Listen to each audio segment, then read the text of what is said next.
to'g'ri har bitta kasb o'zini mashaqqatli tomonlari bor. Ko'pincha bu holatlar pardani ikkinchi tomon orqasida qolib ketib qoladi va bunga ko'pchilik e'tibor bermaydi. Bizani sohamizni boshqa sohalardan farqi, bizani bemorlarimiz odatda ko'pchiligi umidsizlikka tushgan, ruhiy holati yomon, psixik holati yomon, mana shunaqa ruhiy charchagan bemorlar bilan ishlashga majbur bo'lamiz va ko'pchilik biladi, qabulimga kelib, qabulimning oxirgi vaqtlarida kechki soat 6-7lardagi meni holatimni ko'rishganda aytishadi, bilishadi. Men jismoniy charchamayman. Men ruhiy charchayman. Meni boshim charchaydi, miyam charchaydi. O'ylovlar charchatadi. Yosh 18-19 yoshli qizda erta klinik holatlarni ko'rsam qiynalaman.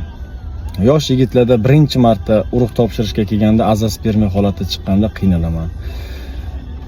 Erkak kishini yig'laganini ko'rganimda, erkak kishini ko'zidan yosh chiqqanini ko'rganimda qiynalaman. Oxirgi umidim shu eko orqali homiladorlik bo'lmasam oilamiz ajrashib ketish arafasida deb mana shunaqa taqalib turgan holatdagi bemorlar bilan gaplashganda qiynalaman. Buni hammasi Allohdan beriladigan ne'matligini, ya'ni biza prosta oddiy bir sababchi insonligimizni aytaman.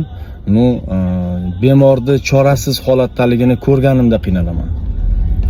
Chorasizlik yomonda, umidsizlik, chorasizlik, tushkunlik, ruhiy holat yomonligi og'ir. Shunaqa bemorlarni ko'rish va shunaqa bemorlar bilan ishlash har doim og'ir.